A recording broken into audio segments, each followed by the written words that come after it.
I've said something now about Taiwan as a trading base, used by the Dutch, used by the Jones. We've talked about developing the land here, developing the water resources. I want to just say a little bit now about the frontier economy, because Taiwan had a frontier, and this frontier also does a lot to kind of shape Taiwan's character. When you talk about mountain men in North America, both Canada and the United States, you're talking about fur trappers, who are also fur traders. These mountain men, they would spend months, sometimes over a year, in the backcountry, in the mountains, trapping animals for fur, and also trading with the Native Americans to gain fur. And they had to be, really, really close with the Native Americans. It was dangerous out there, and they had to make good deals with them. They also had to make sure they didn't get in any fights with them. They were outnumbered. Often they were just lonely individuals with, nobody else around except for the Native Americans that happened to live in the mountains there. In Taiwan, there wasn't much fur up in the Taiwan mountains. What was up in the Taiwan mountains was camphor. Camphor comes from camphor trees. Camphor trees start small, but for them to really be useful to harvest for the camphor crystals, they got to be big old trees, several hundred years old. Those trees, at least in the 18th, 19th century, they were up in the mountains. Okay, so the camphor workers, they were the mountain men in Taiwan. They had to go up in the mountains. They had to keep peace with the Aborigines. The Aborigines wouldn't let them in the mountains unless the Aborigines got something for it. Aborigines felt the mountains were their territory, and so they would have to, kind of use goods to buy the right to go up and harvest camphor trees.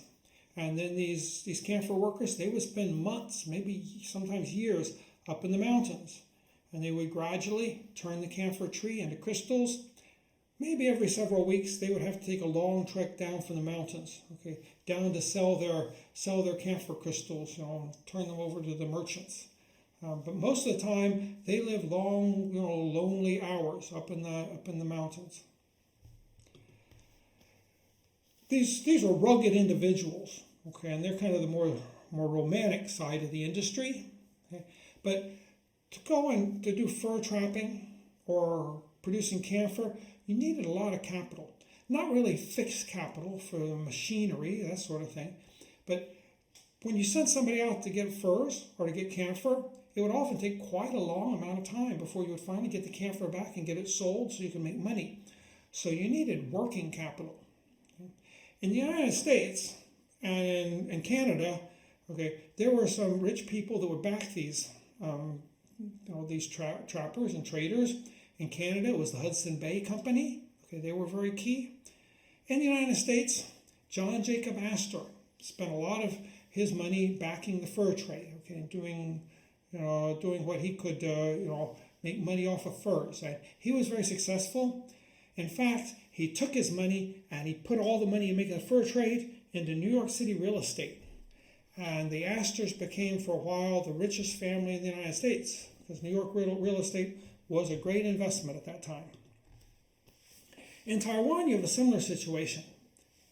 The two big families that were most important for financing the camphor trade, they were both named Lins. They were the richest families in Taiwan. There was the Wufeng Lins. They were down in the Taichung area in the middle of the island. And then the Banqiao Lins, who lived up in the near Taipei in the north. The picture here at the top, that's the Wufeng Lins household complex. And you can go down to Taichung and see that. The picture at the bottom, that's the gardens that the Banqiao Lins set up. They also have a big housing complex that sometimes they let people go through, but this is now a park. And you go through it and see the Lin's garden. These people also took their money and they often put it into real estate, here mainly farmland. And also that turned out to be a pretty good investment. Banqiao Lins are still a really rich family in Taiwan today, and I suspect the Wufeng Lins are too, but I know less about them. What is camphor anyway? Why do people want this thing? Well, it comes out, finally, when you were done with it, it turns into a white crystal.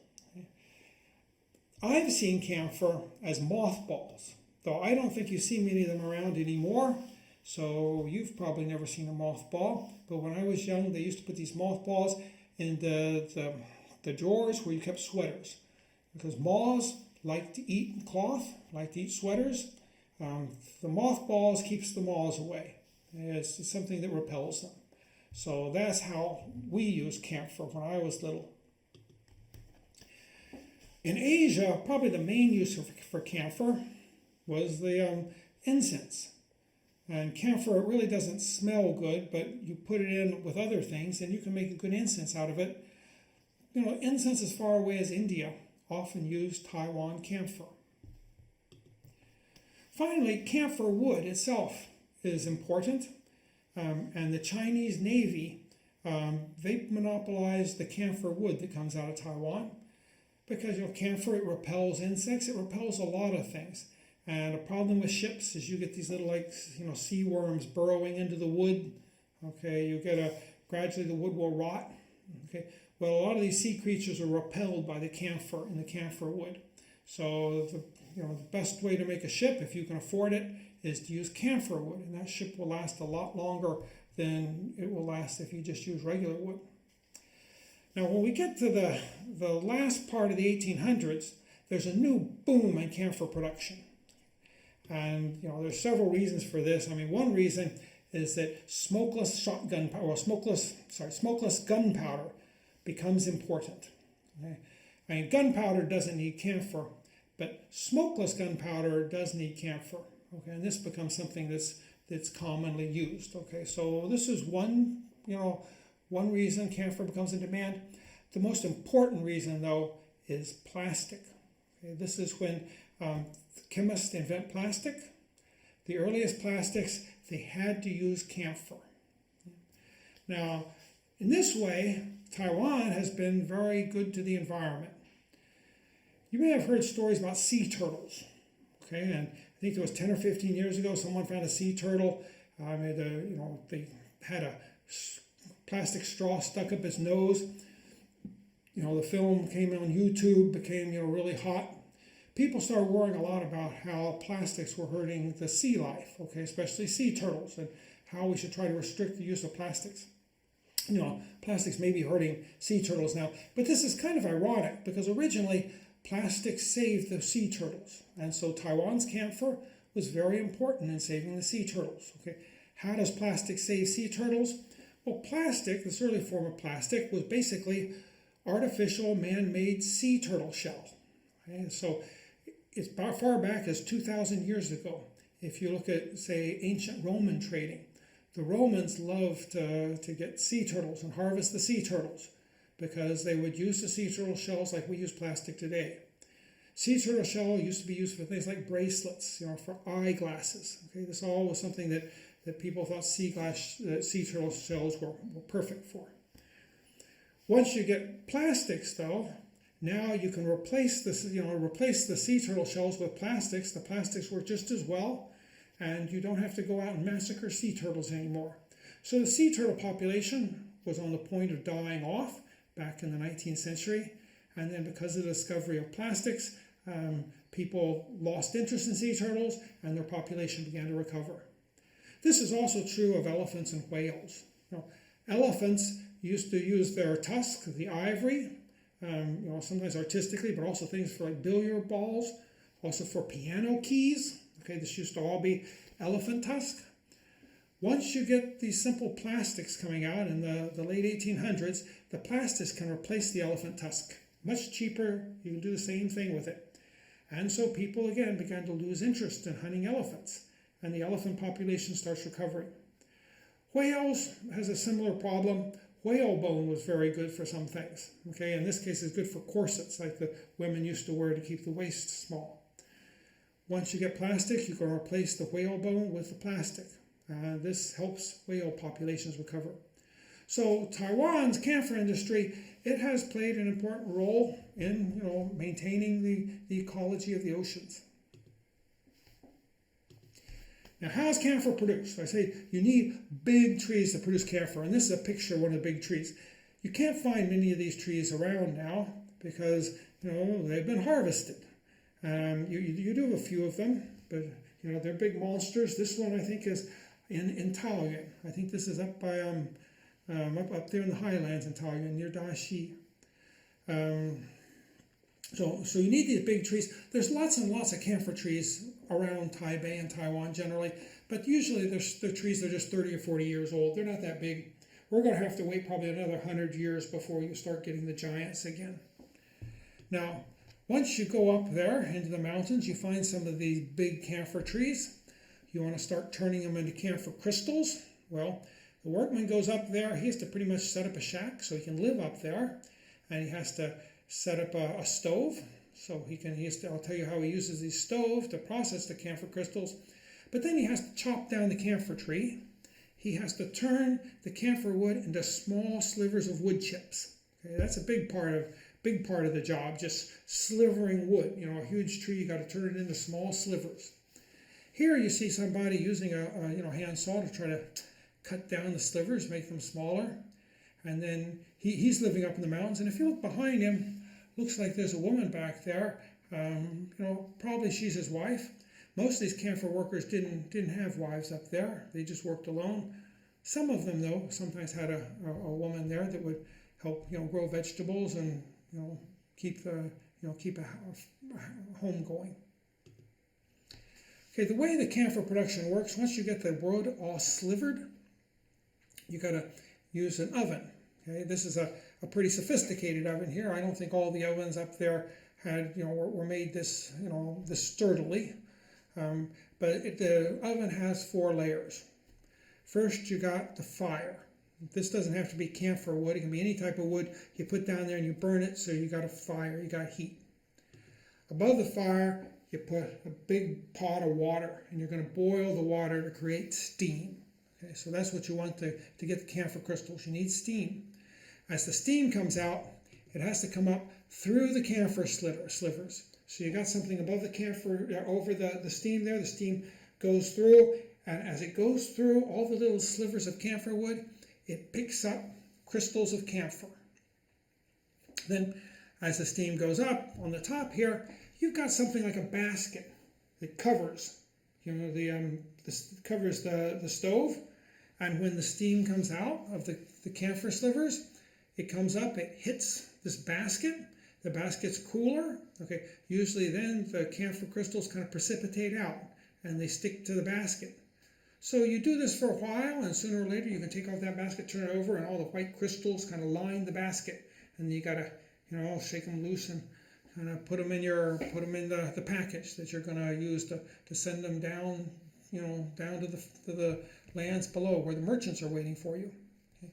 So this is basically what you're doing up there. You're spending day in and day out slivering up wood and then bringing it to your oven and heating up the oven and trying to get out the camphor crystals. If you want to see more about the process of making camphor, there's a museum in Taipei, if you're ever there, the Taiwan Museum, Nanmen Park. Okay, it's kind of a division of the Taiwan Museum. And that used to be where the Japanese camphor monopoly was located. And they have a museum in there that explains a lot about camphor. They also have a museum beside that explains about opium, if you're interested in that too. Okay. When we look at what the Qing dynasty was doing with the camphor trade, early on, the camphor trade was kind of, kind of put on a leash. It was under government control.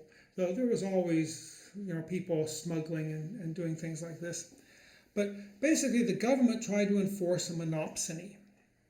The government did this, one was because wood was considered a military technology, like camphor wood. It can be used for their navy, so that their ships, the wood in the ships will stay strong for a longer period of time. And so they want to make sure that the wood doesn't fall into foreign hands. So it all has to be sold to the government. Okay? And they sell them the crystals too.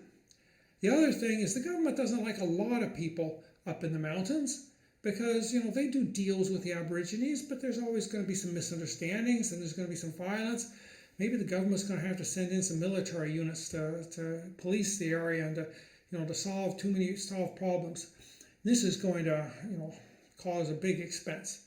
So they tried to hold down camphor production to just to keep the Aborigines happy and to keep keep struggles from occurring. The other thing, though, of course, is they want profit. And by going through the government basically has a duopoly. Okay, it's a duopoly because Japan also has camphor. Okay, Japan and Taiwan are the two big camphor producers during the 18th and 19th century. I think there's a little camphor in China and the Chinese mainland, maybe a little bit down in Southeast Asia, but this was pretty minor. 90% of the world's camphor was coming from Taiwan and Japan. Okay, so if the government restricted the camphor supply somewhat, it could see that it got higher profits. Okay, and then these profits, they go to the government, but also they go to other people along the way. Okay, when you look at how much camphor was being produced and what it was being sold for, and then you look at the rules and try to figure out how much profit the government should be making, well, they weren't making near as much as they should have been making. And so most people assume that a lot of the camphor profits are probably along the line going to enrich officials who would try to enforce the rules so that they could make higher profits. Now, Taiwan was forced open after the Second Opium War, okay, the Arrow War.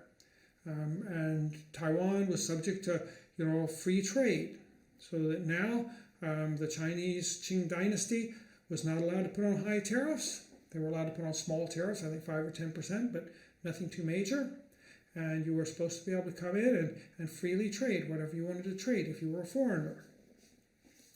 Now, the government, they said this is fine, but it just so happens that we have a monopoly in camphor. Okay, that has nothing to do with foreign trade. You come in here, you want to trade, you're going to have to buy the camphor from us because camphor all belongs to us. It's kind of like salt.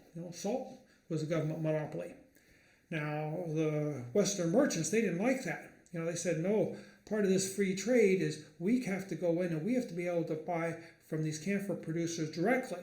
Okay, you can't force the camphor producers anymore to sell to the government. Okay, because the government was basically making deals with camphor producers saying, this year you can produce so much camphor and we'll buy it at such and such a price. Okay, well, they're saying you can't do that anymore. We should be able to go in and we should make deals with these camphor producers. Finally, the foreigners kind of win the argument, and camphor becomes an item of free trade. Okay. When this happens, the price of camphor goes down significantly, so the duopoly was making good monopoly profits. Okay. And production doubles in Taiwan, more than doubles. Okay. But really, the foreigners don't benefit too much from it. It seems like, from what we can tell, it looks like as soon as this was made free trade, Chinese merchants moved in and started competing. And they seem to do a better job than the foreign merchants in most cases. Now, once the Japanese take over Taiwan, that's in 1895, they reinstate the monopsony. Still, there's Japanese, there's Taiwanese, there's Aborigines that still produce the camphor, but the camphor all has to be sold to the government. So that's how the Japanese make some money. But by the 1920s, there's a German chemist. He creates artificial camphor. So now plastics no longer need to use camphor. And the value then of camphor, it starts going down. The industry becomes less and less important. So this is really, it's a minor industry. I don't think it was ever much more than maybe 5% of Taiwan's exports, even at its peak. But it did a lot to kind of create the frontier economy. And this frontier economy was a rough and tumble economy.